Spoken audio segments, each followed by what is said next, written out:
तो दोनों विधानसभा की सीटों पर जनता किसका साथ देती है ये तो वक्त ही बताएगा। लेकिन फिलहाल जो है तमाम जो बीजेपी और कांग्रेस के दिग्गज नेता हैं वो मैदान में हैं और एड़ी चोटी का जोर लगा रहे हैं।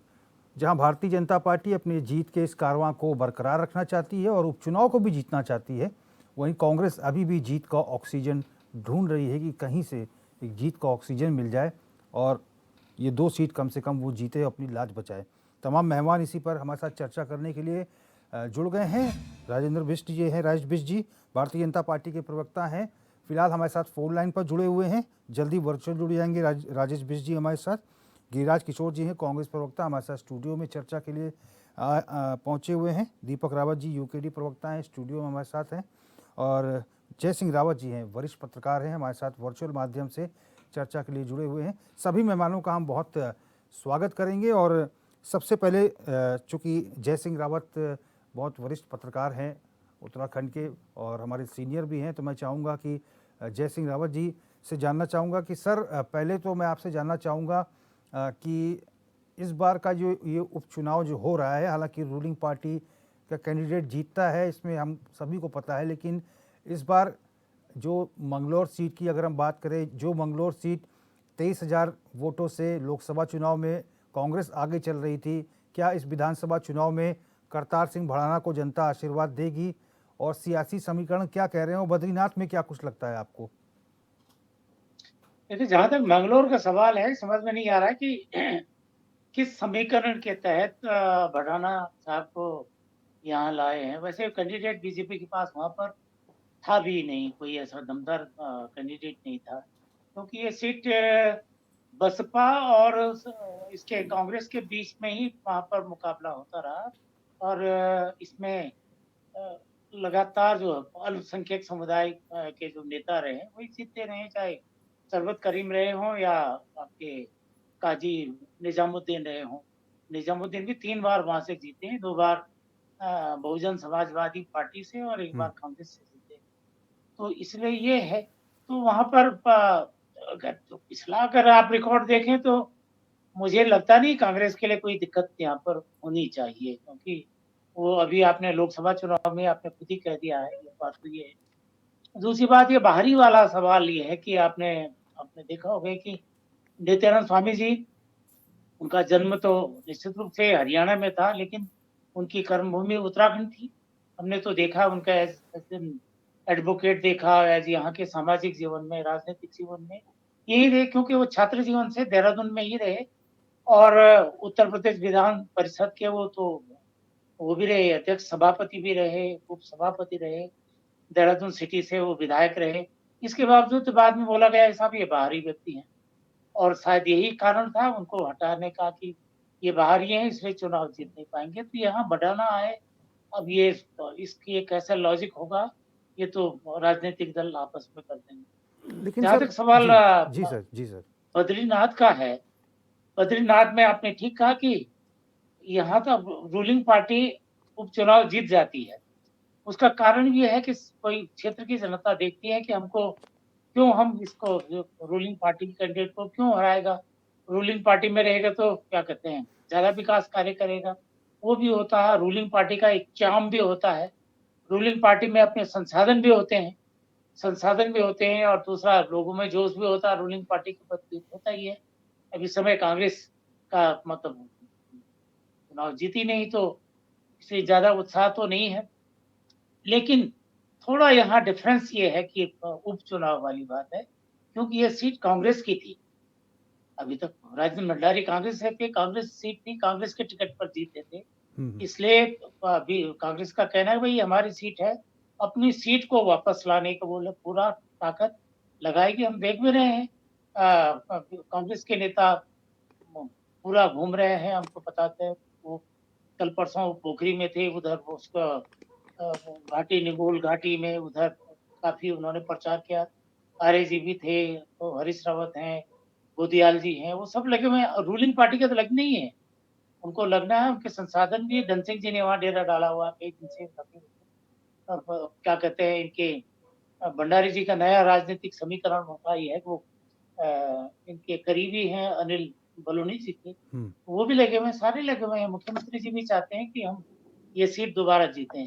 अब क्या होगा ये तो आने वाला वक्त, ठीक कहा आपने, कि वक्त ही बताएगा, क्योंकि राजनीति में भविष्यवाणियां करना बड़ा उचित नहीं है। आपने ये अभी देखे ही होंगे एग्जिट पोल के नतीजे, जी, जी, जी, उनका जी। क्या हुआ। हुँ। तो इसलिए कहना कुछ भी हो सकता है वहाँ पर। टफ दोनों में, कांग्रेस और बीजेपी में बहुत जबरदस्त टक्कर चल रही है। दोनों दोनों युवा एक ही ब्लॉक के हैं, हुँ, हमारे पोखरी ब्लॉक के हैं। राजेंद्र सिंह जी भी हैं और वो भी है, क्योंकि ये नए हैं बुटोला, हुँ, और नए का मतलब चुनाव पहली बार लड़े। वैसे जिला पंचायत के वो कार्यकारी अध्यक्ष भी रहे हैं, उपाध्यक्ष भी रहे हैं, हुँ। और नया फेस है तो लोगों का नए फेस के प्रति कुछ आकर्षण भी होता है, और इसलिए भी है। लेकिन दूसरे राजेंद्र भंडारी को भी कम करके नहीं आंका जा सकता है, क्योंकि वो अपने बलबूते पर भी एज निर्दलीय भी यहाँ से चुनाव जीतते रहे हैं, और उनमें दल बदल के 10 चीजें हैं। उनका छवि खराब तो हुई है, निश्चित रूप से खराब हुई है, लेकिन उनके काम भी हैं, क्षेत्र में उनके काम भी हैं। मैं उसी ब्लॉक का मूल निवासी हूँ, हमें पता है उनके काम भी काफ़ी हैं। तो इसलिए इसमें ये कुछ ऐसी परिस्थितियाँ हैं कि बद्रीनाथ में कुछ भी कहना कि भई ये ही जीतेंगे, ये हारेंगे, मेरे लिए तो बड़ा मुश्किल है। ठीक है सर। राजेश बिष्ट जी हमारे साथ वर्चुअल माध्यम से जुड़ गए हैं। बिष्ट जी, आपका बहुत स्वागत करते हैं हम। और दीपक जी, रावत जी, मैं आपके पास आना चाहूँगा। रावत जी, क्या कुछ लग रहा है इस बार बीजेपी की जीत का कारवां यूँ ही जारी रहेगा, या फिर कांग्रेस जो है कुछ डेंट लगा पाएगी, या कुछ सियासी ऑक्सीजन उसे मिलेगा, कुछ उसका मनोबल बूस्टअप होगा? दोनों सीटों पर उपचुनाव को किस रूप में देखती है यूकेडी?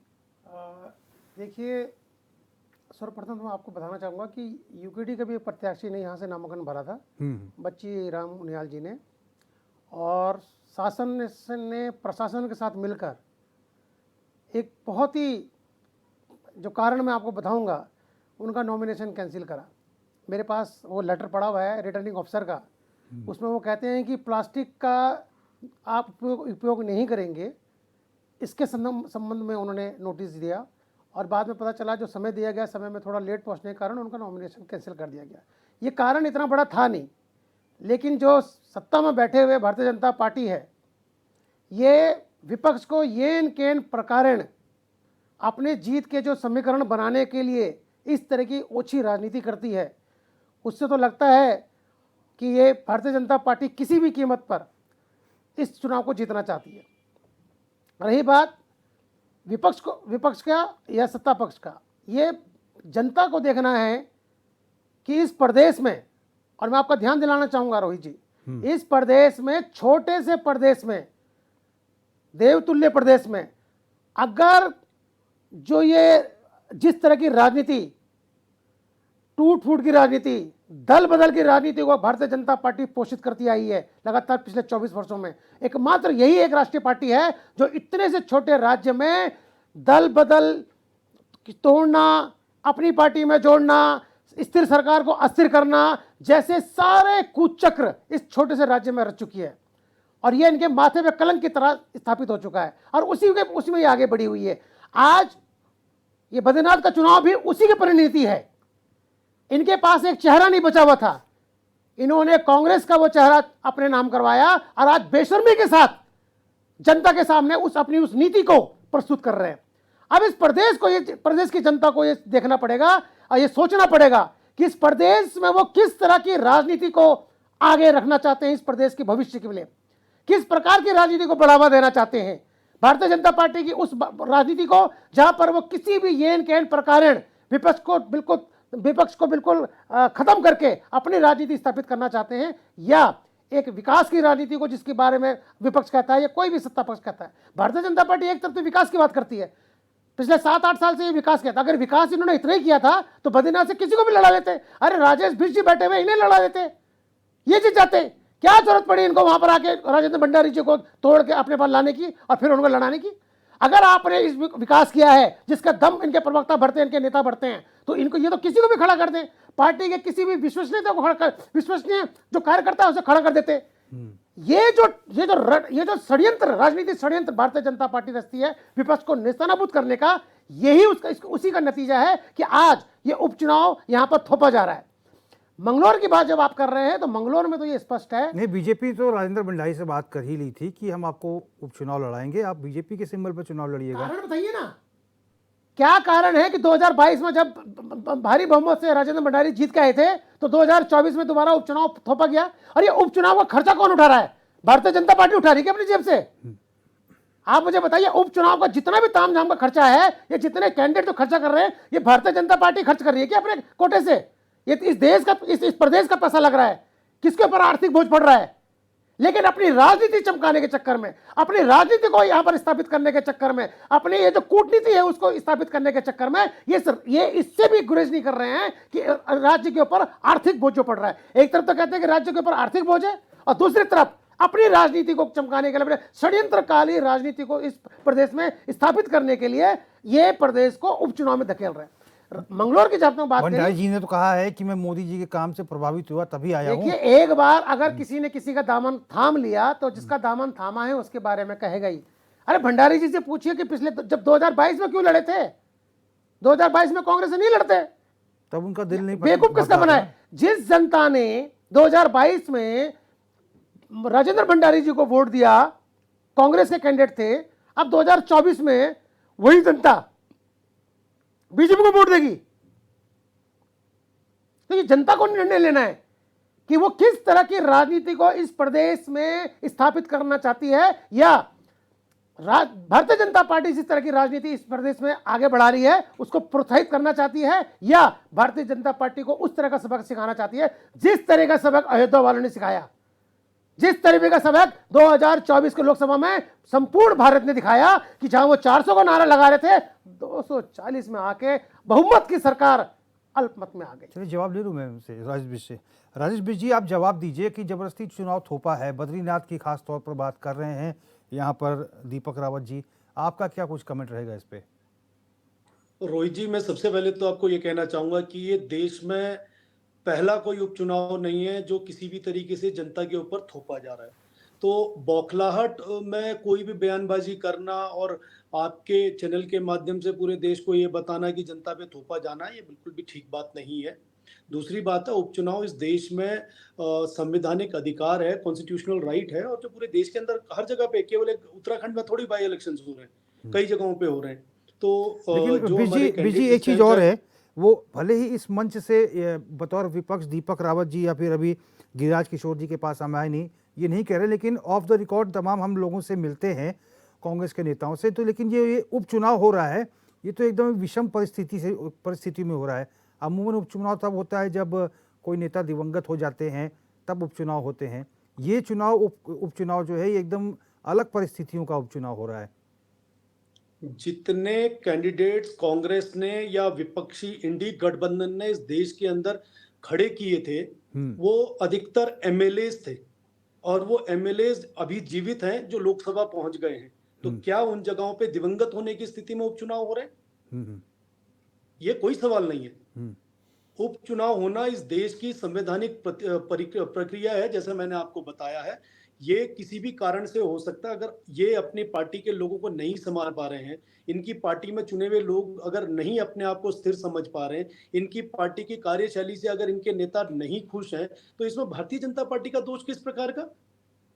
ये बिल्कुल कहना गलत होगा कि कोई भी व्यक्ति इस समय अगर अपनी पार्टी से खुश ना होके किसी और पार्टी में जा रहा है, और भारतीय जनता पार्टी के पास पहले ही पूर्ण बहुमत है, 47 सीटों के साथ हम लोग पहले ही सरकार दूसरे टर्म की चला रहे हैं। तो हमारे को ऐसी कोई गरज नहीं है कि किसी को हम पार्टी से तोड़ कर लाएंगे या उसको दल बदल करके कहेंगे हमारी पार्टी में। तो उस जगह पे होता है जहां पे लोगों को आवश्यकता होती है अपनी पार्टी को बचाने की, जैसे 2012 से 17 का कार्यकाल इस प्रदेश ने देखा है। दूसरी इंपॉर्टेंट बात कि इस समय जो बाय इलेक्शंस हो रहे हैं उसमें विपक्ष के पास कोई मुद्दा नहीं बचा है।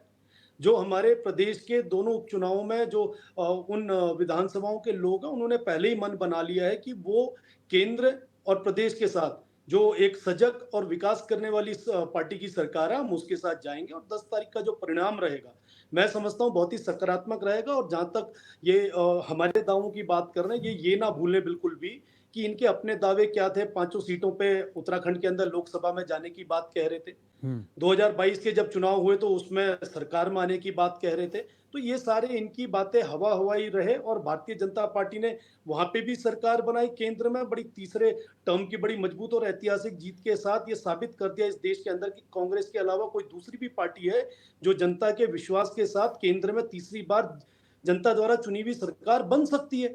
उसी प्रकार से उत्तराखंड के अंदर भी जो दोनों बाई इलेक्शन है, मैं समझ के चलता हूं कि जिस प्रकार से मंगलौर में भारतीय जनता पार्टी अभी तक अपनी पार्टी का विधायक वहां से नहीं जिता पाई है, इस बारी समीकरण बदलेंगे और वहां से भी कैंडिडेट बड़ी मजबूती के साथ जीत के विधानसभा में मंगलौर के लोगों की आवाज बन के वहां की किसी भी प्रकार की परेशानियों को एक जनप्रतिनिधि के रूप में विधानसभा में उठाएंगे भी और निश्चित रूप से उन क्षेत्रों में जो रुके हुए काम है या किसी प्रकार से विधायकों के न रहने की स्थिति में जो काम रुक गए वो अवश्य आने वाले 3 सालों में बड़े अच्छे काम होंगे, विकास के बहुत अच्छे कार्य होंगे उधर। लेकिन राजेश बिष्ट जी, मंगलौर की अगर हम बात करें तो इस लोकसभा चुनाव में ही 23,000 वोटों से करीब कांग्रेस आगे रही है। मंगलौर विधानसभा की बात करें तो ऐसा अब तक का अगर इतिहास देखें तो मंगलौर बीजेपी जीत नहीं पाई है। इस बार ऐसा क्या होगा कि करतार सिंह भड़ाना पे जनता विश्वास जताएगी या फिर काजी निजामुद्दीन और सरवत करीम अंसारी के जो पुत्र हैं वो बसपा से चुनाव लड़ रहे हैं? जनता क्या देखकर भारतीय जनता पार्टी को वोट देगी? आप क्या एनालाइज कर रहे हैं? पार्टी वर्कर्स क्या फीडबैक दे रहे हैं? देखिए रोहित भाई, आपका सवाल बिल्कुल ठीक है। मैं उस पर यह कहना चाहता हूं, देश के अंदर भी तीसरी बार भारतीय जनता पार्टी की जो सरकार बनी है उसमें भी कभी किसी ने कल्पना नहीं की थी कि एक गैर कांग्रेसी सरकार इस देश के अंदर सरकार बना पाएगी। लेकिन उन परिस्थितियों पे, आरोप प्रत्यारोप की राजनीति पे इतने हमारे ऊपर जो बातें कांग्रेस पार्टी या विपक्ष कह सकता था, भरपूर तरीके से कहने के बाद भी निश्चित रूप से भारतीय जनता पार्टी की तीसरी बार मजबूत सरकार बनी और आदरणीय नरेंद्र मोदी जी ने वहां पे शपथ भी ली है, आप सबने देखा है। उसी प्रकार से मंगलौर के अंदर भी आपको देखने को मिलेगा कि जो आज तक नहीं हो पाया, इन बाई इलेक्शंस में आपको जनता जो जवाब देगी वो निश्चित रूप से भारतीय जनता पार्टी के साथ जाएगी। और उसके पीछे का कारण मैं ये समझता हूं कि क्षेत्रीय जनता का एक ही मानना होता है कि जिस प्रतिनिधि को हम चुने वो हर प्रकार से सरकार के साथ तालमेल में रहे, सरकार में रहे, ताकि हमारे यहाँ की अगर कोई परेशानियां हैं जो विपक्ष में रहने की के कारण हम लोग नहीं करा पाते हैं, तो वो अगर पक्ष में रहेंगे तो हमारे क्षेत्र का विकास हर तरह से संभव हो पाएगा। तो ये जनता ने भी तय करना है, जनता ने भी सोचना। और आजकल की जनता पढ़ी लिखी है, वो किसी तरह के किसी भी पार्टी के नेताओं के बरगलाने में नहीं आती है। शिक्षित लोग इस समय देश के हर एक कोने में है। मैं ये मानता हूं कि हमारे मंगलौर में जो भारतीय जनता पार्टी कभी नहीं जीत पाई है, इस बारी जरूर भारतीय जनता पार्टी पे विश्वास करके प्रदेश में अगले 3 साल के लिए अपना एक ऐसा प्रतिनिधि चुनेगी जो हर तरह के तालमेल से शासन प्रशासनिक तरीके पे अपने क्षेत्रीय कामों को आगे बढ़ाने का काम करेगा। ठीक है, बहुत अच्छी बात की राजेश बिष्ट जी आपने। गिरिराज किशोर जी, देखिए पहला सवाल तो मेरा ये है कि जैसा कि राजेश बिष्ट जी ने कहा है कि भारतीय जनता पार्टी की कोई गरज नहीं थी, फुल मेजॉरिटी में बीजेपी थी, ऐसे में भारतीय जनता पार्टी क्यों राजेंद्र भंडारी को अपने पाले में लाना चाहेगी? कांग्रेस खुद अपने नेताओं को संभाल नहीं पा रही है, अपने विधायकों को संभाल नहीं पा रही है, तो बीजेपी को पहले दोष देना बंद करे। आखिर मजबूरी क्या रही बीजेपी? नहीं, मैं पूरा सवाल कर लूं। मतलब उनके कहे अनुसार आखिर बीजेपी की ऐसी क्या मजबूरी आप देखते थे कि राजेंद्र भंडारी को लेना पड़ा? और दूसरा, जो मंगलौर का उपचुनाव है वो भारतीय जनता पार्टी चूँकि रूलिंग पार्टी है, तो इस बार वो उसको आशा है कि इस बार मंगलौर में भी मिथक टूटेगा। देखिए रोहित जी, मैं भी भाजपा के जो प्रवक्ता है राजेश भाई को मैं सुन रहा था, क्लेरिफिकेशन पे क्लेरिफिकेशन दिए जा रहे हैं। आज भी मानने के लिए तैयार नहीं है भाजपा कि जो सारी चीजें विजिबल हैं, दिख रही हैं, कॉमन मैन भी जानता है कि बद्रीनाथ जी में जो चुनाव है, उपचुनाव जो होने जा रहा है, बाई इलेक्शन, वो थोपा गया है, निश्चित रूप से थोपा गया है। जिस तरह से राजेंद्र भंडारी, और वो राजेंद्र भंडारी, सुनिएगा रोहित जी, जनता आज इसका आकलन कर रही है। बद्रीनाथ जी विधानसभा क्षेत्र की जो सम्मानित जनता है, देवतुल्य जनता है, वो आज इस बात को एनालिसिस कर रही है और एनालाइज कर रही है कि निश्चित रूप से राजेंद्र भंडारी जिस तरह से गए, और आप सोचिए कांग्रेस ने पोषित किया उनको, वो विधायक भी रहे, मंत्री भी रहे कांग्रेस पार्टी में। जो स्थितियां बनी, जो भाजपा ने स्थितियां क्रिएट की, उस क्रिएशन में आप देखिए जो सारी चीजें विजिबल है रोहित जी। वो एक कॉमन मैन भी देख रहा था कि सुबह आप पीसी कर रहे हैं, प्रेस कॉन्फ्रेंस कर रहे हैं, सुबह आप पक्ष में जो है कांग्रेस के जो है पक्ष में प्रेस कॉन्फ्रेंस कर रहे हैं, कांग्रेस के पक्ष में आप मतदान करने की बात कर रहे हैं। उसके बाद उसी लिबास में, उसी जो पहनावा जो आपने उस समय ग्रहण किया हुआ था, जो टी शर्ट आपकी थी, वही शाम को जाके आप जो है आप भाजपा में शामिल हो जाते हैं, वहां पीसी में बैठे हुए। आप सोचिए किस तरह का आपका चाल और किस तरह का आपका चलन है। आप स्वयं सोचिए, इस चीज को कॉमन मैन जानता है रोहित जी। बद्रीनाथ जी विधानसभा क्षेत्र की जो अवहेलना हुई है, सुनिएगा। आज आपने देखा पर्यटन मंत्री जो इनके भाजपा के, उनकी जो किस हिसाब से जो है बद्रीनाथ जी में जो समिति जो उनकी है, बद्री समिति जो है, उन्होंने जो विरोध किया है, उस विरोध को भी आपके सामने सारी चीजें विजिबल है, दिख रही है। जो विरोध हुआ है पंडा पुरोहित जो वहां का है, निश्चित रूप से जिसको मैं देवतुल्य मानता हूं, ईश्वरीय अंश मानता हूं, जिसको अगर वो विरोध कर रहा है, अगर उसकी इग्नोरेंस सरकार कर रही है, छोटे से छोटे व्यापारी को परेशान किया गया इस बीच में डेवलपमेंट के नाम पे, जो आस लगाए हुए बैठता है कि निश्चित रूप से जो चार धाम यात्रा, जिसको मैं रीढ़ मानता हूं, जिसमें पूरी तरह से ये पूरी तरह से जो है अभी जो चार धाम यात्रा की जो शुरुआत थी, उसमें लकुनास देखिए, उसमें किस तरह की घटनाएं घटित हुई हैं। कई लोग जो है जिनको मेडिकल फैसिलिटीज नहीं दे पाई है सरकार, आप देखिए वो लोग चले गए। आप स्वयं आप इस चीज को आप आकलन करिए कि उस विधानसभा क्षेत्र, और ये असेंबली इलेक्शन है, ये रोहित जी पार्लियामेंट्री इलेक्शन नहीं है, लोकल इश्यूज इसमें देखे जाते हैं सारे। अपने नेता का चाल और चरित्र देखा जाता है। निश्चित रूप से जिस हिसाब से भाजपा ने इस समय कृत्य किया है और थोपा है वहां पे जनता पे जो चुनाव, और आज क्लेरिफिकेशन पे क्लेरिफिकेशन देके आप निकलना चाह रहे हैं।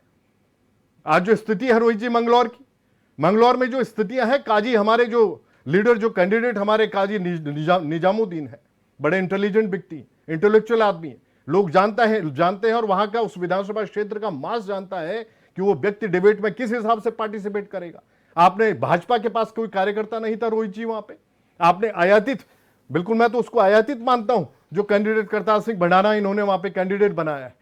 इनका ठीक है, अपना संगठन, इनकी पार्टी का जो लीडरशिप है, केंद्रीय जो इनकी सेंट्रल लीडरशिप है, उनका डिसीजन है, मैं उसमें नहीं जाऊंगा। लेकिन निश्चित रूप से हम लोग विजय श्री की तरफ हैं, और इस वजह से हैं कि निश्चित आज भी जो हमारा लखपत बुटोला जो हमारे कैंडिडेट है वहां पे बद्रीनाथ जी में, वो अपने आप में एक सक्षम और ग्रासरूट लेवल के लीडर है। उन्होंने वाकई जमीनी स्तर पे अपनी राजनीति शुरू की है। लोग जानते हैं वहां का मास जो वास कर रहा है वहां पे बद्रीनाथ जी में, वो जानते हैं कि असेंबली में जाके लखपत बुटोला अपने आप में डिबेट में पार्टिसिपेट करेंगे। और आज एक बात और अभी मैं राजेश जी से कहना चाहूंगा, हमारे जो प्रवक्ता भाई हैं भाजपा से, आपने एक बात बोली कि लोगों को यह बात जाननी पड़ेगी, या लोग इस बात को जानते हैं कि जो पार्टी रूल करती है, जो सरकार में होती है, तो काम अगर अपने क्षेत्र के करवाने हैं तो रूलिंग पार्टी का होना जरूरी है, और कैंडिडेट रूलिंग पार्टी से बिलोंग करे वो कैंडिडेट होना चाहिए। आपकी सरकार है, इसका मतलब यह नहीं होता कि मापदंड होते हैं, जिस मापदंड पे आप अभी बात कर रहे हैं, डिस्कस कर रहे हैं। अगर कैंडिडेट विपक्ष से भी होता है, सुनिएगा, उसने डिबेट में पार्टिसिपेट करना है, अगर वो अपना नॉलेज रखता है, अगर वो निश्चित रूप से अपनी कॉन्स्टिट्यूंसी को अगर प्रतिनिधित्व अगर प्रदान कर रहा है एक राष्ट्रीय दल से, विपक्ष का मतलब यह नहीं होता है कि आप ये बखूबी आप भी जानते हैं कि कोई भी अगर कैंडिडेट जो है अपना कोई किसी राष्ट्रीय दल का कोई कैंडिडेट होता है, वो जीत के अगर जाता है तो निश्चित रूप से वो असेंबली में डिबेट करेंगे, और डिबेट करके जो भी निदान होगा, जो भी अपने क्षेत्र की पीड़ा होगी, उसका निदान लेके आएंगे, और वो डेवलपमेंट निश्चित रूप से इंप्लीमेंटेशन की तरफ जाएगा। ठीक है राजेश बिष्ट जी, हालांकि ये जयसिंह रावत जी का टर्न था, छोटा सा आप जवाब दे दीजिए, उसके बाद मैं जयसिंह रावत सर के पास जाऊंगा। रोहित भाई, मैं बड़ा हैरान हूं जब राष्ट्रीय पार्टी के ऐसे विद्वान साथी इस तरह का एक बेतुकी सी बात करते हैं जिसका सर पांव नहीं होता है। मैं ये समझना चाहता हूं, क्या इनके राष्ट्रीय नेता जो इस समय लोकसभा में विपक्ष के लीडर हैं, वो दो जगहों से, जब एक केरला से और एक उत्तर प्रदेश से चुनाव लड़ते हैं, तो क्या उनको आयातित कैंडिडेट कहा जाता है? जब इनके हरिद्वार से सतपाल ब्रह्मचारी जी 2 बारी का यहाँ से चुनाव हारते हैं, हरिद्वार से वो हरियाणा जाके आयातित हो जाते हैं और वहां से लोकसभा का चुनाव लड़ा जाता है, तो क्या वो आयातित कैंडिडेट होते हैं? ये भारत है, पाकिस्तानी कोई नहीं है यहाँ पे। यहाँ इंग्लैंड से कोई नहीं आया जो चुनाव लड़ रहा है। हर भारतीय नागरिक को देश के अंदर किसी भी कोने से चुनाव लड़ने का संवैधानिक अधिकार मिला हुआ है। कम से कम इन तरह की बातों को, छोटी बातों को कहने का कोई तर्क नहीं यहाँ पे। दूसरी बात, क्या राजेंद्र भंडारी जी को सुबह जो उन्होंने इनकी सभा में एक टी शर्ट पहन के अगर कांग्रेस पार्टी की तरफ से वहां संबोधन किया, तो क्या जरूरी है भारतीय जनता पार्टी में आने के लिए उनको टी शर्ट बदलने की जरूरत है? राजेश जी, नहीं बदलता, चीजें विजिबल है, सुनिएगा, आपको मैं तो काउंटर करूंगा यहाँ पे। ये सारी चीजें विजिबल है, दिख रही है। एक व्यक्ति अपनी आइडियोलॉजी को 5-6 घंटे में कैसे छोड़ सकता है राजेश जी? अपनी सुनिएगा, नहीं आपको सुनना पड़ेगा, काउंटर में करूंगा राजेश जी। मैं आपकी बात, आप जिस तरह से क्लेरिफिकेशन पे क्लेरिफिकेशन दिए जा रहे हैं, आप 5-6 घंटे में कैसे आइडियोलॉजी अपनी बदल सकता हो व्यक्ति? अरे आपने डराया धमकाया उस व्यक्ति को, नहीं बोला है, आपने डराया उसको, आपकी पार्टी ने, आपकी सरकार, आपकी सरकार ने उसको डराया उस व्यक्ति को। गलत बात मत बोलिए। आप लोग ले गए उसको अपनी पार्टी में।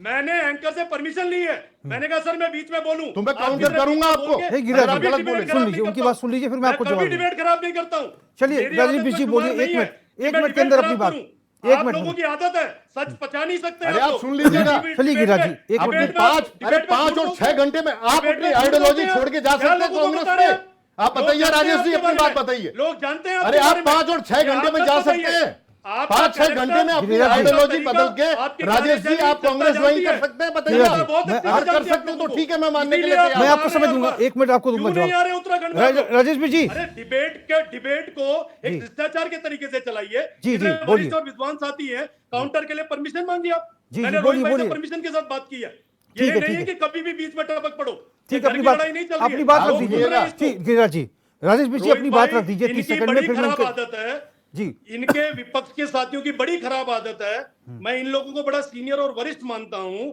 इनकी बड़ी खराब आदत यह है कि जब भी डिबेट में सच बोलने का नंबर आता है तो इनके कानों में तकलीफ होती है, ये चिल्लाना शुरू कर देते आ रहा हूं हैं। ये सबर से, जिस तरह से हम सत्ता में होते हुए भी इनकी बात को बड़ी विनम्रता के साथ, बड़ी शालीनता के साथ सुनते हैं, ये तमीज इनको सीखनी पड़ेगी। ठीक है, अगर राजेश नहीं जी। सीखनी है तो ऐसे डिबेट को खराब ठीक है। करने का कोई फायदा ठीक नहीं। है राजेश भाई, तो गिरिराज ये जी, तय नहीं करेंगे कि राजेंद्र ठीक, भंडारी जी ठीक। क्या ड्रेस कोड पहन के भारतीय जनता पार्टी ठीक में है, ठीक। जाएंगे, ये कांग्रेस पार्टी तय नहीं करेगी। है, ठीक आज है, ये जिस ठीक है। व्यक्ति पे आरोप लगा रहे, कल ठीक तक है। इनके चहीते थे, इनके मिनिस्टर थे, तो ये मैं बात सिंह- ये भूले ना। जय सिंह रावत जी के पास जाऊंगा, आप कमेंट एक मिनट में जवाब दे दीजिए गिरिराज जी, इसके बाद में जय सिंह। राजेश जी, जी। ये पॉसिबल है कि 4 घंटे में आदमी अपनी आइडियोलॉजी को चेंज करके और किसी अन्य पार्टी में 4 और 5 घंटे के बाद अपना ज्वाइन कर ले? कैसे हो सकता है बताइए?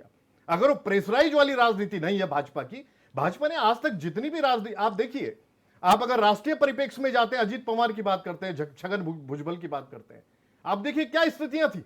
ईडी घर पहुंच गई थी, ईडी ने निश्चित रूप से छापे मारे, भ्रष्टाचारी घोषित कर दिया आपके प्रधानमंत्री ने। उसके बाद आप शामिल करते हैं अपनी पार्टी में और आप वॉशिंग मशीन में धुल के वो बिल्कुल साफ सुथरे हो जाते हैं।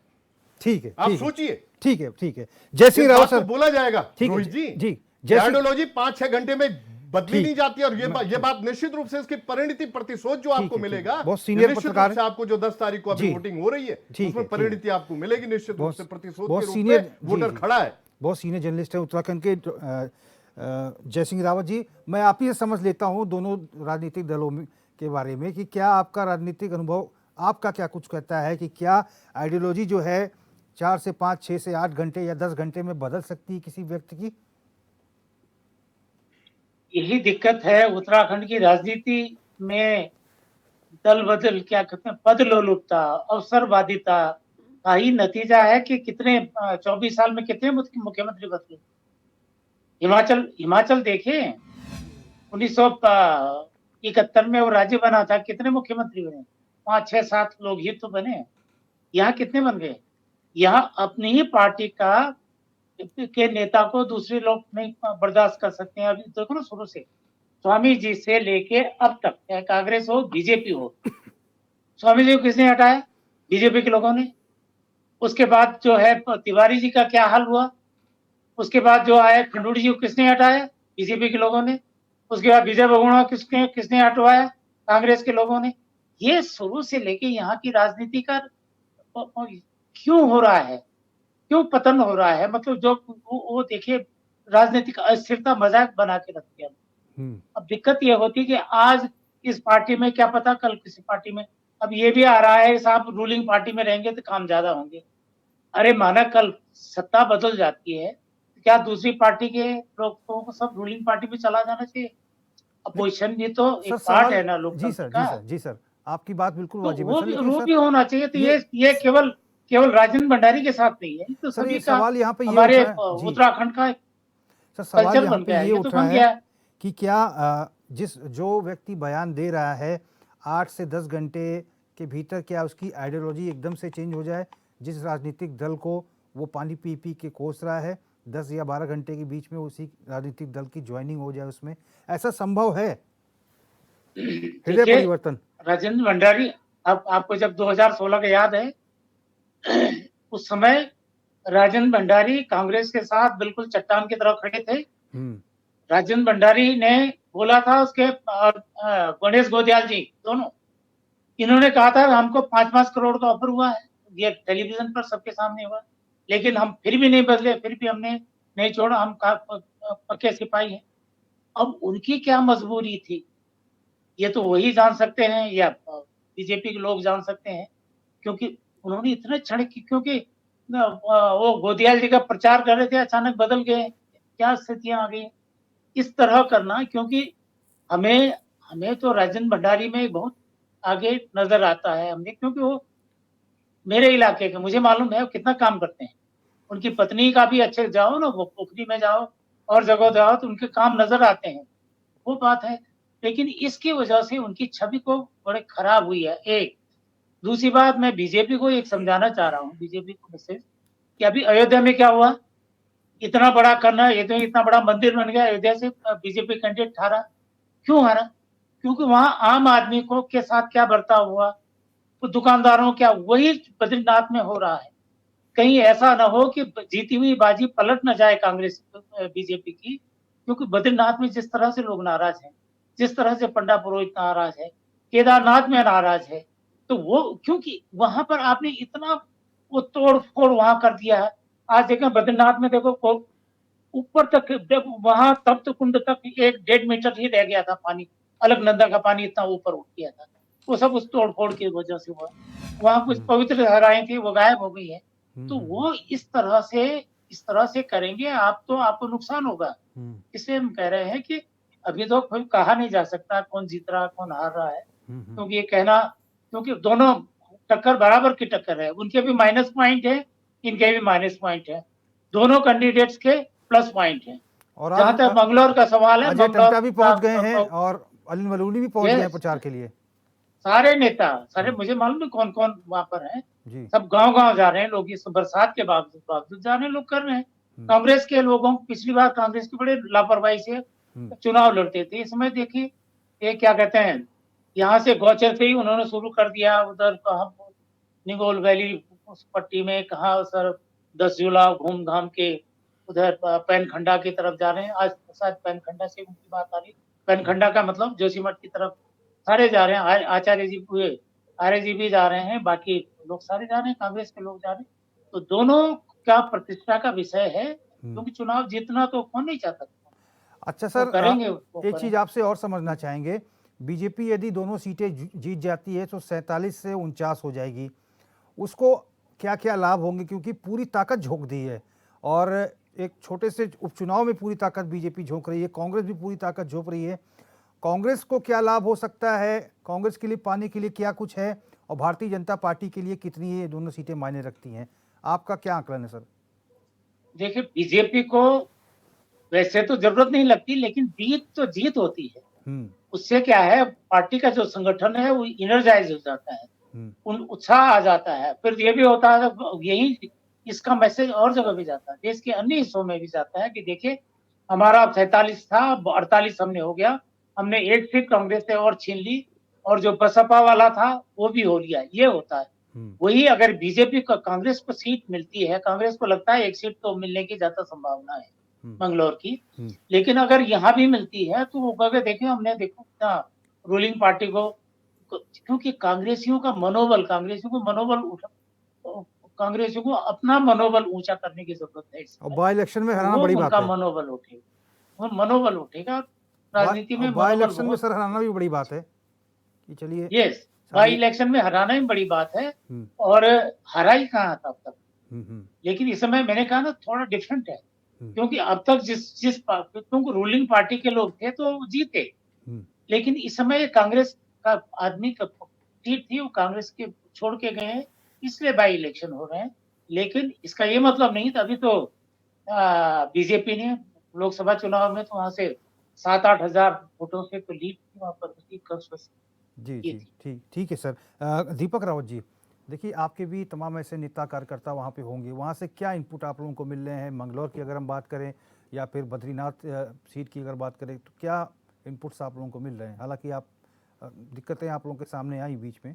देखिए इनपुट बहुत क्लियर है, भारतीय जनता पार्टी दोनों सीटें हार रही है, और मुझसे पहले हमारे वरिष्ठ पत्रकार इसको स्पष्ट कर चुके हैं, बहुत ज़्यादा असंतुष्ट है बद्रीनाथ में, पंडों में, व्यापारियों के बीच में, जनता के बीच में भारतीय जनता पार्टी को लेकर बहुत ज़्यादा असंतोष है। और ये असंतोष वो और बढ़ गया जब कांग्रेस को को तोड़कर अपना कैंडिडेट बनाया है भारतीय जनता पार्टी ने राजेंद्र भंडारी को।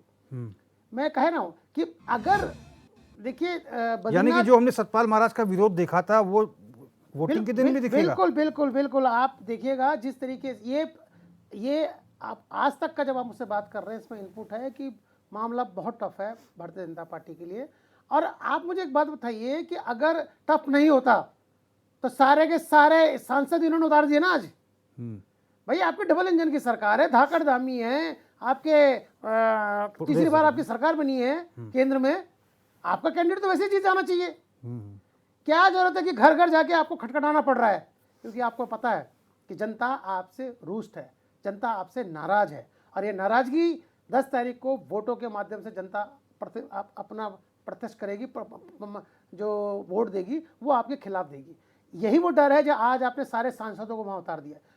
मजबूरी है भारतीय जनता पार्टी की। और देखिए सबसे बड़ी विडंबना क्या है नहीं, और राजेंद्र भंडारी की व्यक्तिगत जो क्रेडिबिलिटी है वो कुछ काम नहीं आएगी। एक लिमिट तक ही कोई चीजें काम कर सकती है। अगर देखिए मैंने पहले अपने शुरुआती संबोधन में कहा था कि ये प्रदेश की जनता को तय करना है कि इस प्रदेश में वो किस तरह की राजनीति को आने वाले भविष्य में देखना चाहती है या उसको प्रोत्साहित करना चाहती है। भारतीय जनता पार्टी की उस राजनीति को जो इस प्रदेश में वो लगातार तोड़ फोड़ की राजनीति, दल बदल की, दलगत जो राजनीति है, षड्यंत्र की राजनीति, साजिशों की जो उसकी राजनीति है, उसको पोषित करती रही है, उसको बढ़ावा देती रही है एक छोटे से प्रदेश में। ठीक है, उसको आगे बढ़ाना है या एक स्वच्छ परंपरा के साथ एक विचारधारा की जो लड़ाई है या विचारधारा की जो राजनीति है उसको आगे बढ़ाना है। ये तो वहाँ की देवतुल्य जनता को तय करना। थोड़ा छोटा ही रखिए, फिर मैं फाइनल कमेंट में भी जवाब लूंगा आपसे। देखिए राजेश बिष्ट जी, देखिए यूकेडी के नेता ये कह रहे हैं कि भाई हमें भी फीडबैक मिल रहा है, ऐसा हो रहा है वैसा हो रहा है, जो सतपाल महाराज के साथ हुआ वो वोट में भी तब्दील होगा, व्यक्तिगत क्रेडिबिलिटी काम नहीं आएगी राजेंद्र भंडारी की, दोनों सीटों के लिए बात कर रहे हैं। और जय सिंह रावत सर ने भी अपने आकलन से कुछ हद तक कहा है। क्या कुछ आपको कहना है इस बाबत, और क्यों भारतीय जनता पार्टी को इतनी मेहनत करनी पड़ रही है बाई इलेक्शंस के लिए बद्रीनाथ और मंगलौर दोनों सीटों पर? क्योंकि डबल इंजन की सरकार है तो फिर क्यों इतनी भागा दौड़ी?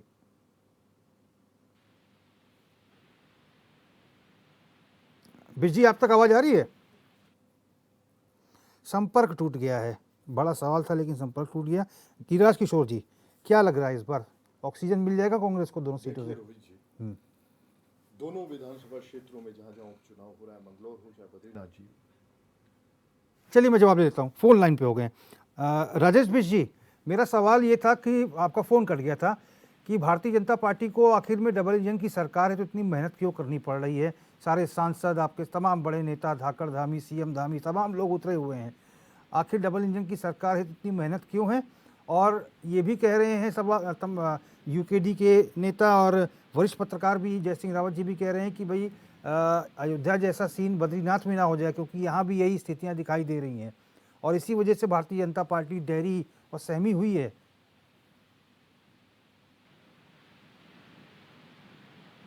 बिष्ट जी, आवाज आ रही है अब तक?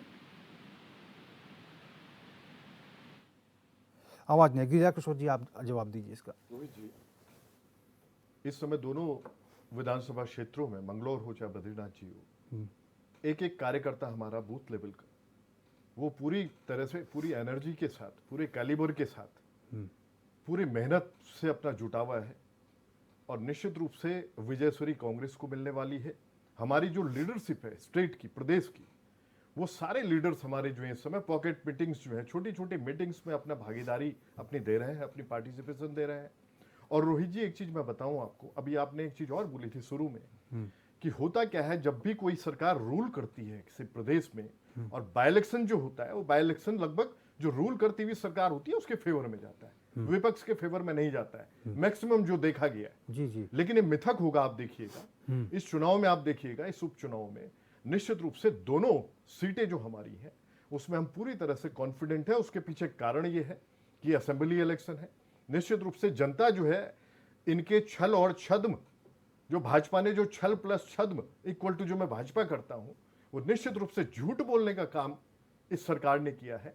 आज जितनी भी चीजें हैं वो सब झूठ परोसने का काम इन्होंने किया है। कोई प्लानिंग इन्होंने स्टेट प्लान से, रोहित जी, इस प्रदेश को और पृथक राज्य की बार बार हम बात करते हैं, अगर हमने पृथक राज्य मांगा था उत्तर प्रदेश से अलग जो है, तो निश्चित रूप से इस वजह से मांगा था कि पर्वतीय क्षेत्र में सुदूर ग्रामीण क्षेत्र, निश्चित रूप से वहां पे अगर सुदूर ग्रामीण क्षेत्र में अगर जो आखिरी पायदान पे जो व्यक्ति बैठा हुआ उस तक विकास पहुंचे। आज बद्रीनाथ जी की जो स्थिति है मैं आपको बताऊं, निश्चित रूप से मैं तो होके भी आया हूं रोहित जी, वहां पे जो इस समय, चलिए गिरा जी अपना फाइनल कमेंट भी इसी में कंक्लूड कर वहां पे जो बद्रीनाथ जी में जो पंडा पुरोहित है उनकी अवहेलना होना, आप स्वयं, मैं काफी लोगों से मैंने वहां पे निश्चित रूप से बात की है, वहां जो इग्नोरेंस जो सरकार ने की है, उनकी बातों को बिल्कुल अनसुना उस सरकार ने किया है। अच्छा, बीजेपी के माइनस कमेंट बता दीजिए, दोनों सीटों पर क्या क्या है? मंगलौर भाजपा जो बोलती है उसकी कथनी और करनी में फर्क है रोहित जी। ये बात आज निश्चित रूप से इस प्रदेश में जो वास कर रहा है कॉमन मैन वो जान चुका है। बेरोजगारी चरम पे है पूरे प्रदेश में। आज जो स्थितियां हैं वो पहाड़ आज भी सुदूर, निश्चित रूप से पर्वतीय क्षेत्र हमारा जो है विकास शून्य हो चुका है। आज ये लोग जान चुके हैं कि जो चाहे मुख्यमंत्री हो, मुखिया हो इस सरकार में, चाहे मंत्रीगण हो, चाहे विधायक गण हो, जो 47 से गिनवाते हैं अपनी असेंबली में, 47 रिप्रेजेंट कर रहे हैं हमारे विधानसभा क्षेत्रों को, वो लोग एसी से बाहर नहीं निकल पा रहे हैं। आज जो स्थितियां हैं वो निश्चित रूप से इसकी जो परिणति होने जा रही है कांग्रेस के फेवर में होने जा रही है। और रोहित जी, हम लोग पूरी तरह से आश्वस्त हैं, दोनों कैंडिडेट हमारे एनर्जेटिक हैं, निश्चित रूप से असेंबली पहुंचेंगे और अपने अपने दोनों विधानसभा क्षेत्रों के लिए निश्चित रूप से जो भी पीड़ा होगी, जो भी वहां के लिए प्लानिंग्स होंगी, उसका निदान लेके वो आएंगे। ठीक है, जय सिंह रावत जी हैं वरिष्ठ पत्रकार। सर फाइनल कमेंट दे दीजिए पूरे, लब बोलो आप, क्या देखते हैं आप? देखिए, चुनाव है, चुनाव में कोई भी जीत, किसी की भी जीत हो सकती है, और वो देखा जाए तो पार्टी से अलग भी दोनों कैंडिडेट ठीक हैं, जो भी होते हैं।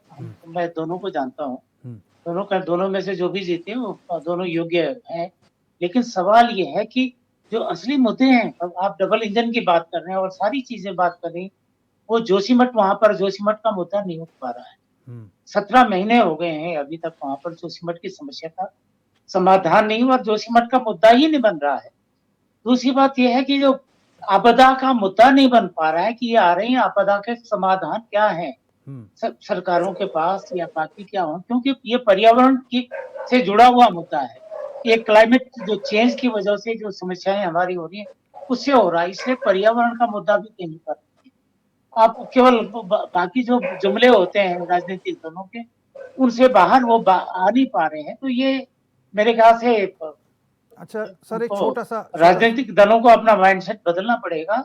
और दूसरी जो अहम मुद्दे हैं, जो गंभीर मुद्दे हैं, पूरे प्रदेश के हैं या क्षेत्र विशेष के हैं, उन पर भी ध्यान दिया जाना चाहिए। अब आपने जोशीमठ का नाम सुना कहीं? कोई बोलता हुआ सुना? कोई डूब रहा है जोशीमठ, धंस रहा है जोशीमठ। आप ये समझिए कि 4 धामों का मतलब ज्योतिर्मठ है, वो शंकराचार्य आदि गुरु का बसाया हुआ नगर है, वो वहाँ आदि गुरु द्वारा स्थापित पीठ है वहां पर। इसकी ये स्थिति है, कोई देखने, वो सामरिक दृष्टि से कितना महत्वपूर्ण है जोशीमठ, बॉर्डर इलाका है, तो धार्मिक दृष्टि से कितना महत्वपूर्ण है, पर्यावरण की दृष्टि से कितना महत्वपूर्ण है, कोई बात नहीं उठ पाती है। इसके भूस्खलन की दृष्टि से कितना संवेदनशील हो गया है आज उत्तराखंड। अब देखना क्लाउड बर्स्ट की कितना हो गया है। इन मुद्दों पर कुछ नहीं, डबल इंजन, दो दूसरे के साथ इन्हें दल बदल दिया, ये हुआ यार। इन मुद्दों से भी माइंडसेट बदले ये राजनीतिक। ठीक है। राजेश बिष्ट जी, फाइनल कमेंट आपका क्या है? बीच में आपसे मैंने संपर्क टूट गया था, 2 बार जुड़ने का प्रयास किया लेकिन तकनीकी खामी के कारण। जी बिष्ट जी बोलिए।